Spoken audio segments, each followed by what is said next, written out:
भगवान की पूजा होती थी। द्वापरे परिचर्यायाम, परिचर्या मतलब पूजन, पूजन अर्चन के द्वारा भगवान की पूजा होती थी। कलौ तत् हरि कीर्तनात्, और कलयुग में वही भगवत प्राप्ति, उन भगवान की पूजा भगवान के पवित्र नाम के जप से होती है।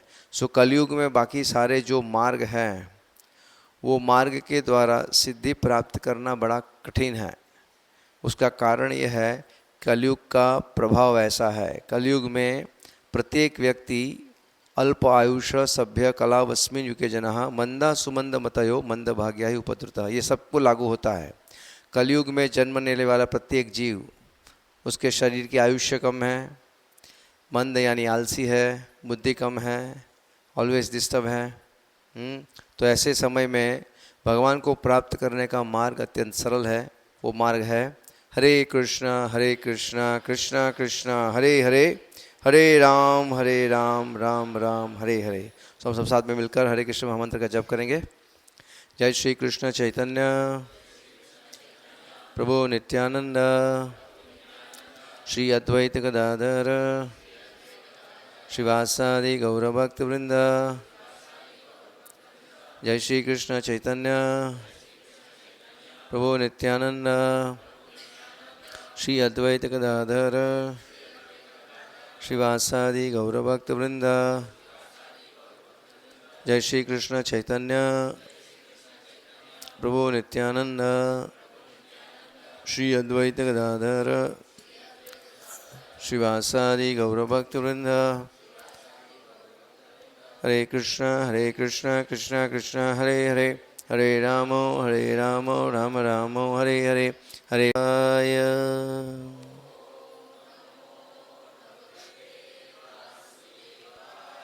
ओम नमो भगवते वासुदेवाय।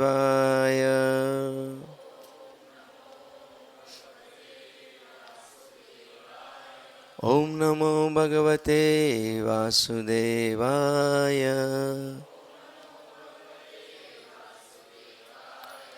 ओम अज्ञानतिमिरान्धस्य ज्ञानाञ्जनशलाकया चक्षुरुन्मीलितं येन तस्मै श्रीगुरुवे नमः।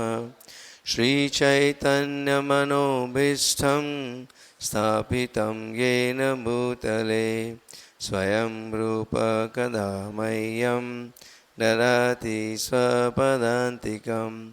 वन्देऽहं श्रीगुरौ श्रीयुतापदकमलं श्रीगुरून् वैष्णवांश्च श्रीरूपं साग्रजातं सहगणा रघुनाथान्वितं तं सजीवं साद्वैतं सावधूतं परिजनसहितं कृष्णचैतन्यदेवं श्रीराधाकृष्णपादान् सहगणा ललिता श्रीविशाखान्वितांश्च। हे कृष्ण करुणा सिन्धु दीनबन्धो जगत्पते गोपेश गोपिकान्त राधाकान्त नमोऽस्तुते। तप्तकाञ्चन गौराङ्गी राधे वृन्दावनेश्वरी वृषभानुसुते देवी प्रणमामि हरिप्रिये। वाञ्छाकल्पतरुभ्यश्च कृपासिन्धुभ्येव च पतितानां पावनेभ्यो वैष्णवेभ्यो नमो नमः। श्रीकृष्ण चैतन्य प्रभु नित्यानंद श्री अद्वैत गदाधर श्रीवासादि गौरभक्तवृंद। हरे कृष्णा कृष्णा कृष्णा हरे हरे, हरे राम राम राम हरे हरे। हरिओम तत्सत। सो अगले शुक्रवार को क्या है? जगन्नाथ स्वामी की जय। Question answer. तो पहले जगन्नाथ स्वामी को प्रणाम करते हैं। मेरे पीछे दोहराइए।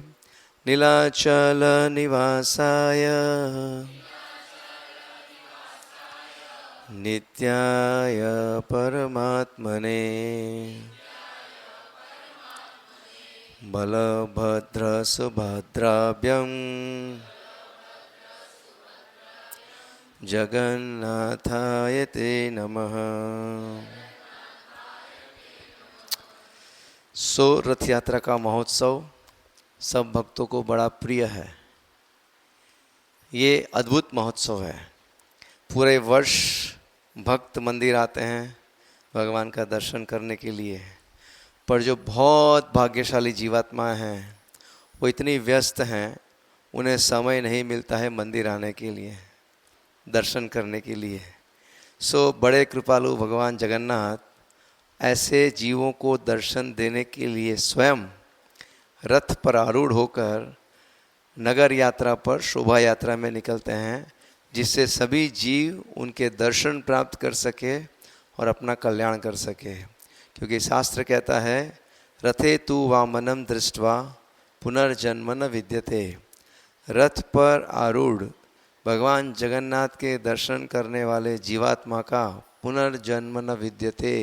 इस भौतिक संसार में फिर से जन्म नहीं होता है। तो आप कहेंगे तो बड़ा सरल है, फिर ये माला करो, ये करो, वो करो, सब करने की क्या आवश्यकता है। केवल रथ यात्रा में भगवान जगन्नाथ के दर्शन करेंगे तो हम भगवत धाम पहुंच जाएंगे। यस, पहुंच जाएंगे, जिसको दृढ़ विश्वास है। पर वो एक विधि है। जैसे जो भगवान के दर्शन करता है उसे भगवान के प्रति आकर्षण होता है, वो भगवत भक्ति में लगता है, उसका अंतिम परिणाम यह है कि उसका फिर से जन्म नहीं होता। पर जो प्रोसेस है उस प्रोसेस में वो दृढ़ संकल्प के साथ, निष्ठा के साथ लग जाता है। भगवान के दर्शन करने का ये अत्यंत महत्व है। सो जब भगवान के दर्शन हम करते हैं, रथ पर जब भगवान विराजमान हैं, तो हमारे हृदय में भगवान के प्रति एक विशेष प्रेम, विशेष आकर्षण प्रकट होता है। वास्तव में जगन्नाथ, बलदेव और सुभद्रा कौन है? जगन्नाथ जो है वो है भगवान कृष्ण, बलदेव बलराम जी और उनकी बहन सुभद्रा। सो जगन्नाथपुरी में रथ यात्रा जो होती है, श्री मंदिर, जगन्नाथ जी का जो मुख्य मंदिर है उसे श्री मंदिर कहते हैं। श्री मंदिर एक्चुअली नीलाचल यानी श्री मंदिर जो है वो द्वारिका को रिप्रेजेंट करता है। और आपको पता है रथ यात्रा निकलकर कहाँ जाती है? जगन्नाथपुरी में श्री मंदिर से निकलकर गुंडीचा मंदिर जाती है। सो जो गुंडीचा मंदिर है उसे सुंदराचल कहते हैं। सुंदराचल वो वृंदावन का रिप्रेजेंटेशन है। सो भगवान जगन्नाथ को यानी कृष्ण को द्वारिका से वृंदावन ले जाने का भाव है। युद्ध के पश्चात जब सब ब्रजवासी भी आए थे और यहाँ से द्वारिका से भगवान कृष्ण और सारे द्वारिकावासी भी गए थे सूर्य ग्रहण के समय स्नान करने के लिए।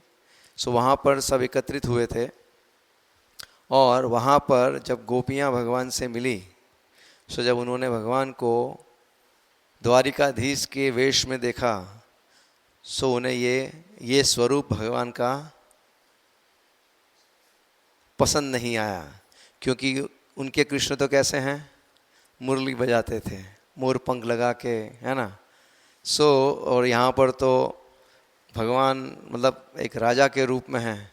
सो ये भाव ये है कि गोपियाँ भगवान को, जगन्नाथ मतलब कृष्ण, बलराम और उनकी बहन सुभद्रा को रथ में बिठाकर उन्हें वृंदावन ले जाने का ये भाव है। सो हम भी जब रथ यात्रा में रथ खींचते हैं तो हमारा भाव क्या होना चाहिए? हमारा भाव भी होना चाहिए, प्रभु आप हमारे हृदय में पधारिए, है ना। तो रथ खींचने का, रथ यात्रा के दिन सबको रथ यात्रा में भाग लेना चाहिए और भगवान के रथ का जो रस्सा है वो रस्से से भगवान के रथ को खींचने का लाभ उठाना चाहिए। करेक्ट। तो इसलिए कोई भी मिस मत कीजिए।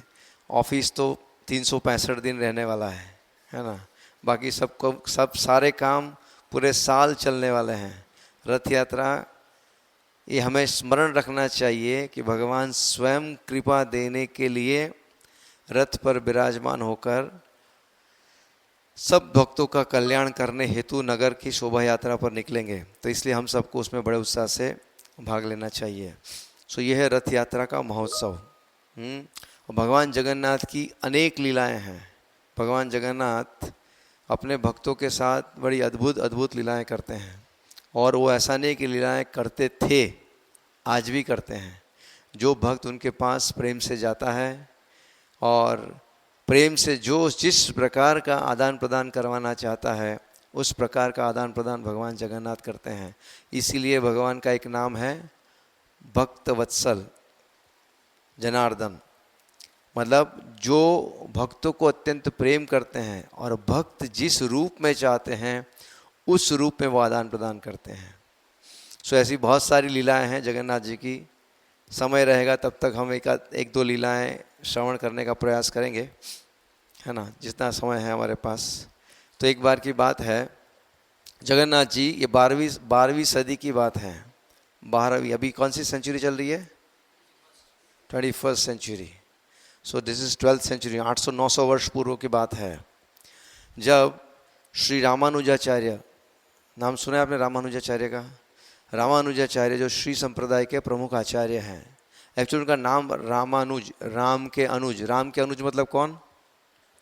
लक्ष्मण, रामानुज। तो वास्तव में वे लक्ष्मण जी के शेषनाग के विस्तार हैं। सारे जो आचार्य, जो प्रमुख आचार्य वैष्णव संप्रदाय के प्रचार में जब वो प्रकट हुए, वो भगवान के द्वारा विशेष जीवात्माओं को इन वैष्णव संप्रदाय का, वैष्णव धर्म का प्रचार करने के लिए भेजा गया था। तो रामानुजाचार्य जो उस समय पर उड़ीसा में, पुरी में जो राजा राज करते थे, उनका नाम था राजा छोड़ गंगादेव। तो वो राजा जो थे उनसे रामानुजाचार्य से, मतलब रामानुजाचार्य से उनके बहुत निकट के संबंध थे। तो जब रामानुजाचार्य पुरी में आए, अब रामानुजाचार्य जो हैं वे, उन्होंने विशिष्ट अद्वैतवाद दर्शन का प्रचार किया, और उन्होंने शंकराचार्य मतलब मायावादी दर्शन का क्या कहते हैं, मतलब बहुत ही स्ट्रांगली उसका विरोध किया। तो ये जब रामानुजाचार्य पुरी में आए तो उन्होंने देखा कि भगवान जगन्नाथ जो हैं, ये जानते हैं भगवान जगन्नाथ और कोई नहीं, स्वयं भगवान नारायण है।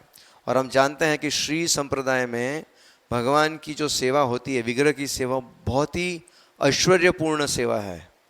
अगर आप साउथ इंडिया में, दक्षिण भारत में जाकर देखेंगे तो भगवान की सेवा बड़ी अद्भुत सेवा होती है, मतलब इट्स वेरी ऑपुलेंट, बहुत ही ऐश्वर्य युक्त सेवा है। और जब वो पुरी में आए तो उन्होंने देखा कि ये जो पांडा जो है जगन्नाथ की सेवा जो करते हैं, बड़ी विचित्र रूप से सेवा करते हैं। मतलब कोई नियम नहीं है, कोई समय नहीं है, मतलब जो मन में आया, जैसे आया। पर एक बात यह कि वो सब बड़े प्रेम से करते हैं। पर रामानुजाचार्य सिद्धांत, नियम के अनुसार सब नहीं चल रहा है। तो उन्होंने राजा से कहा, राजन ये सब क्या हो रहा है? जगन्नाथ जो जगत के स्वामी हैं, उनकी पूजा उचित ढंग से, उचित रूप से नहीं हो रही है, इस प्रकार से इनकी सेवा नहीं होनी चाहिए। तो उन्हें सब बताते हैं कि कैसे भगवान की, मतलब हर एक सेवा भगवान के, मतलब क्या कहते हैं, उठने से, जागने से लेकर शयन तक की सेवा, कैसे कैसे क्या क्या सेवा होती है, वो सब राजा को बड़े विस्तार से समझाते हैं। और रामानुजाचार्य का वर्णन भगवान की सेवा का सुनकर कौन मतलब प्रभावित नहीं होगा? तो राजा बड़े प्रभावित हो जाते हैं। और राजा सभी ब्राह्मणों को और सभी पांडा को बुलाकर कहते हैं कि नहीं, राजा तय करते हैं कि जो रामानुजाचार्य कहेंगे हम उसी प्रकार से जगन्नाथ की सेवा करेंगे, हमें भी जगन्नाथ की सेवा बड़े नियम से करनी चाहिए। तो दूसरे दिन सब राजा और सारे ब्राह्मण और सब पांडा वगैरह सब वहाँ पर मंदिर के मुख्य द्वार पर एकत्रित हो जाते हैं। और राजा कहते हैं कि आज रामानुजाचार्य आएंगे और वो जैसे बताएंगे, मतलब मंदिर के द्वार खोलने से लेकर सब कुछ कौन तय करेगा? हाँ, रामानुजाचार्य तय करेंगे। अब ये सब जब बताया, तो बताने के पश्चात जब राजा ने पांडवों को भी कहा कि हमें ये रामानुजाचार्य जो बताएंगे उस तरह से हम पूजा करेंगे, तो ये सारे पांडा जो है वो भगवान के सामने बैठ गए और भगवान से कहने लगे, प्रभु ये कौन है पता नहीं है, एक राजा किसको राजा लेकर आए। राजा कहते हैं हम उसको उसका विरोध भी नहीं कर सकते हैं, पर ये हम सहन नहीं कर सकते हैं। अब कोई बाहर से आके हमको सिखाएगा आपकी पूजा कैसे करनी है, हमारे और आपके बीच में बाहर से आने वाला व्यक्ति, ये हमें बिल्कुल स्वीकार्य नहीं है। और सब मतलब इतने इतने दुख में हैं, सबकी आंखों से अश्रु बह रहे हैं और जगन्नाथ से प्रार्थना कर रहे हैं कि प्रभु आप कृपा हम पर कृपा कीजिए और हमसे हमारी सेवा को मत छीनिए। हम जिस भाव से करते हैं, जैसे भी करते हैं, टूटी फूटी जैसे नियम वाली बिना नियम वाली, पर हम बड़े प्रेम से आपकी सेवा करते हैं। आप हमें बहुत प्रिय हैं और आपकी सेवा में नियम हम नहीं चाहते हैं। तो भगवान से ऐसी प्रार्थना करते हैं। अब प्रार्थना करके भगवान को शयन करवा देते हैं और दूसरे दिन सब मिलना है द्वार पर। तो द्वार पर सब राजा और सारे ब्राह्मण और सारे पांडा सब वहाँ पर आकर इंतज़ार कर रहे हैं। राजा ने कहा हम सब यहाँ पर प्रतीक्षा करेंगे, किसकी? रामानुजाचार्य की। रामानुजाचार्य आएंगे, वो हमें बताएंगे। हैं? Can we sing Jagannath? हाँ, we can sing. Okay, so उसके लिए may be 5 minutes Jagannath Ashtakam. Wow, this is very nice. Jagannath Ashtakam के अंत में भी ये श्लोक है, जो जगन्नाथ अष्टकम का गान करता है वो भगवत धाम जाता है। तो इसलिए सबको अवसर प्राप्त होगा। So we will sing Jagannath Ashtakam. तो सब इंतज़ार कर रहे हैं रामानुजाचार्य का, अभी आएंगे अभी आएंगे अभी आएंगे। इंतज़ार करते प्रतीक्षा करते करते काफ़ी लंबा समय हो जाता है, रामानुजाचार्य नहीं आते हैं। तो फिर राजा घोषणा करते हैं, आप जिस प्रकार से पूजा करते थे उस प्रकार से पूजा प्रारंभ कीजिए, है ना। अब हम प्रतीक्षा नहीं करेंगे। फिर राजा अपने मंत्री से कहते हैं, जाकर पता लगाओ कि रामानुजाचार्य क्यों नहीं आए।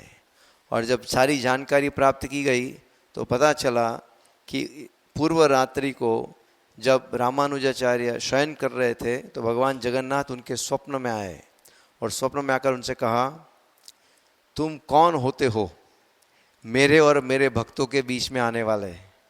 तुम्हारे ये सारे नियम जो है, ये सारे सिद्धांत जो है, वो तुम अपने पास रखो।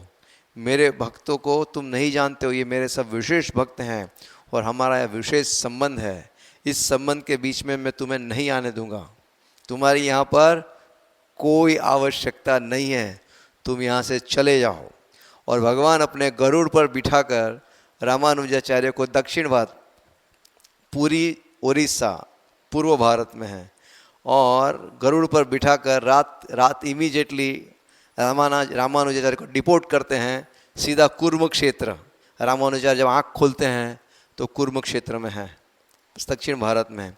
सो इसलिए वो, क्योंकि वो कुर्म क्षेत्र पहुँच चुके हैं तो फिर वहाँ पर कैसे आएंगे।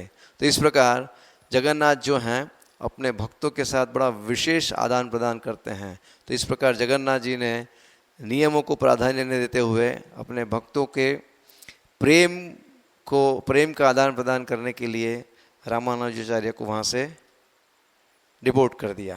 जगन्नाथ स्वामी की जय। ऐसी दूसरी एक कथा है। एक अर्जुन मिश्रा नाम के ब्राह्मण थे जगन्नाथपुरी में। ये अर्जुन मिश्रा बहुत अच्छे ब्राह्मण थे। उनको एक आदत थी। क्या आदत थी?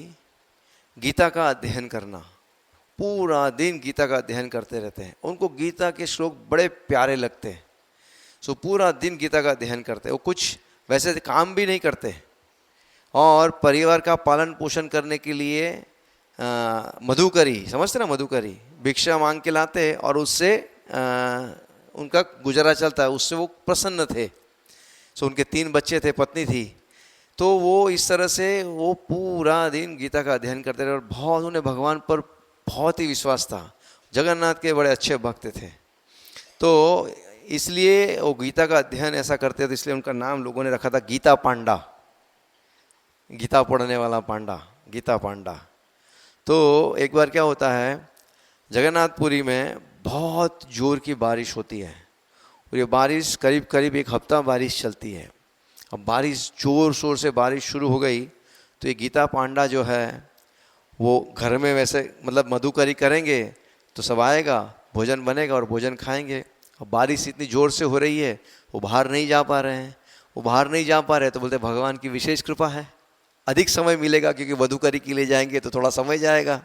तो अभी तो घर में ही हैं, घर में बैठ के वो गीता पढ़ रहे हैं।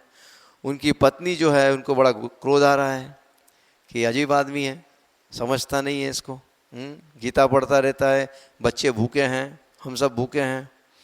तो सुबह से शाम हो जाती है, मतलब भोजन करने को भोजन नहीं है दूसरा दिन, पर बारिश बहुत ज़ोर शोर से बारिश हो रही है। तो पत्नी गीता पांडा को कहती है, अपने पति से कहती है कि आपको विचार नहीं आता, हमारे बच्चे भूखे हैं और आप पूरा दिन गीता पढ़ते रहते हो हैं? आपको ऐसा नहीं होता कि हमें आपको जाकर कुछ लेकर आना चाहिए? अब बच्चों को भोजन नहीं मिलेगा तो मर जाएंगे, कोई चिंता नहीं है आपको, केवल गीता ही पढ़ते रहते हो। तो वो बड़े प्रेम से कहते हैं, अरे तुम चिंता मत करो, भगवान कृष्ण भगवान जगन्नाथ सब संभाल लेंगे। वो अपने भक्तों को बहुत प्रेम करते हैं, हमारी आवश्यकता की पूर्ति वो करेंगे। ऐसा कहकर फिर गीता पढ़ने बैठ जाते हैं। And she gets very much irritated, उन्हें बहुत मतलब यू कैन अंडरस्टैंड, मतलब एक दिन हो गया, दूसरा दिन चल रहा है, खाने को कुछ नहीं मिला है, सब बच्चे भी भूखे हैं, तो शी इज़ वेरी अपसेट। तो फिर वो कहते हैं, फिर वो क्या, जब वो बहुत गुस्सा करती है तो वो भगवत गीता खोलकर बताते हैं 9वें अध्याय का श्लोक, अनन्यश्चिन्तयन्तो मां ये जनाः पर्युपासते तेषां नित्याभियुक्तानां योगक्षेमं वहाम्यहम्। वो कहते हैं, देखो भगवान क्या कह रहे हैं, अनन्यश्चिन्तयन्तो मां ये जनाः पर्युपासते, जो अनन्य भाव से मेरी भक्तिमय सेवा में लगता है, तेषां नित्याभियुक्तानां योगक्षेमं वहामि अहम्, उसके पास जो है उसकी मैं रक्षा करता हूँ और जो नहीं है वो मैं प्रदान करता हूँ। ये मेरे भगवान का वचन है, तुम बिल्कुल चिंता मत करो, वो अवश्य हमारा ध्यान रखेंगे। समय जाता है, दूसरा दिन निकल जाता है, तीसरा दिन शुरू होता है, she is very much irritated कि ये क्या है, मतलब, और बहुत उसको गुस्सा आता है। पर ये पंडित जी जो हैं गीता पांडा, उनके पेट का पानी नहीं हिलता है, उन्हें दृढ़ विश्वास है भगवान पर, अवश्य कुछ करेंगे, हमारे प्राण जाएंगे उसके पहले भगवान कुछ करेंगे, है ना। तो उसको इतना गुस्सा आता है उसकी पत्नी को, वो गीता को लाकर उनके सामने उस श्लोक के ऊपर ऐसे 3 लाइन कर देती है, काट देती है कि ये सब बकवास है, मतलब ये भगवान ने कहा कहते हो, पर इसका कोई मतलब नहीं है, वो काट देती है। और मतलब सब थक गए हैं, खाना मिल नहीं रहा है, शाम होने को आ गई है, सोने के लिए सो जाते हो, माता और बच्चे सब सो जाते हैं। ब्राह्मण भी जो है तो चलो अभी मतलब उनका अध्ययन होने के बाद वो भी रेस्ट करने के लिए चले जाते हैं। थोड़ी देर के पश्चात कोई दरवाज़ा खटखटाता है, तो दरवाज़ा खोलते हैं तो 2 एकदम बड़े सुंदर बालक, एक श्याम वर्ण का एक श्वेत वर्ण का, वो खड़े हैं। और दोनों बालक हैं ना, बहुत सारे इंग्रेडिएंट्स भोजन के लिए, बहुत सारी चीज़ें सामग्री लेकर आए हैं। तो वो जब दरवाज़ा खोलती हैं तो उनको कहते हैं कि लीजिए, ये गीता पांडा का एक मित्र है, उन्होंने आपके लिए सब ये सामग्री भेजी है, आप अच्छे से भोजन बनाइए और मतलब आपका दिल भरे उतना खाइए, है ना। तो वो सब इंग्रेडिएंट देखकर बहुत प्रसन्न हो जाती है, ओह सो नाइस, वेरी नाइस, इनका मित्र अच्छा है, इनको तो कुछ सूझता नहीं है, इनका मित्र अच्छा है कि उसने सब भेज दिया। तो फिर वो दोनों बच्चे इतने स्वीट हैं, मधुर हैं कि उनको देखकर उनसे बात करने की इच्छा होती है, बातें करती हैं और फिर कहती हैं, अरे तुम लोग एक काम करो, मैं भोजन बनाती हूँ, हम साथ में प्रसाद लेंगे। तो जो श्वेत वर्ण का बालक है वो कहता है, हमारी इच्छा तो बड़ी थी आपके साथ भोजन करने की, पर बात ऐसी है ना कि हमारी जीवा पर ये कट है, इसलिए बहुत दर्द कर रहा है, इसलिए हम भोजन नहीं कर पाएंगे। ऐसा कहकर दोनों बच्चे चले जाते हैं। अब ये जो घर के अंदर सारी सामग्री उनका जो स्टोर है उसमें रखते हैं और फिर वो अपने पति को उठाती है, जगाती है और कहती है कि इस प्रकार से 2 बच्चे आए थे और वो इतना ऐसा इंग्रेडिएंट देकर गए। तो फिर वो जाते हैं स्टोर में तो पूरा स्टोर भरा हुआ है, मतलब जो दिया था उससे मतलब पूरा इतना इतना भरा हुआ है। तो कहते हैं, वो पूछते हैं कि कौन आया था? तो कहते हैं कि तुम्हारे मित्र ने भेजा था 2 बच्चों को, वो 2 बच्चे लेकर आए थे। तो बोला कि, तो पांडा ने अपनी पत्नी को कहा कि तुमने उन लोगों को, बच्चे अगर आपको इतना सब कुछ देखेगा तो उनको अपने कुछ प्रसाद वसाद दिया खाने के लिए, ऑफर किया? तो बोला हाँ मैंने ऑफर तो किया था, पर वो जो श्वेत वर्ण का बालक था वो कह रहा था कि मेरी जीवा पर कट कट लगा हुआ है, इसलिए मुझे बहुत दर्द हो रहा है, तो मैं नहीं खा पाऊँगा। ऐसा कहकर वो चले गए। और जैसे वो कहते हैं, वो पत्नी ऐसा कहती है, तो वो गीता पांडा को रियलाइज़ होता है, क्योंकि उसकी पत्नी ने वो लाइनें लगाई थी, अनन्यश्चिन्तयन्तो माम ये जनः पर्युपासते तेषां नित्याभियुक्तानां योगक्षेमं वहाम्यहम्। तो वो जाकर गीता लेकर आते हैं, और तब तक उसकी पत्नी को भी रियलाइज़ होता है कि मैंने बहुत बड़ा अपराध किया। भगवान जब कहते हैं कि मैं स्वयं अपने भक्तों के लिए, भक्तों के पास जो नहीं है वो प्रदान करता हूँ, और भक्तों के पास जो हैं उसकी मैं सुरक्षा करता हूँ, तो दोनों पति पत्नी मतलब बड़े दुखी हो जाते हैं कि भगवान हमारे घर पर आए। और मतलब उसकी पत्नी को तो और दुख होता है कि मैंने क्या किया। तो दोनों मिलकर तय करते हैं, हम जाएंगे जगन्नाथ के मंदिर और जगन्नाथ से क्षमा याचना करेंगे।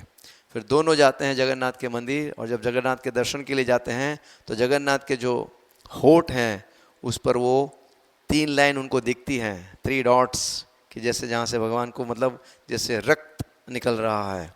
तो इस प्रकार जगन्नाथ जो है वो, जैसे गीता में हम कहते हैं गीता भगवान की वाणी है, करेक्ट? तो जो लाइनें लगाई गई वो वास्तव में भगवान की जीवा पर लाइनें लगाई। तो इस प्रकार जगन्नाथ अपने भक्तों के साथ दिव्य आदान प्रदान करते हैं। अब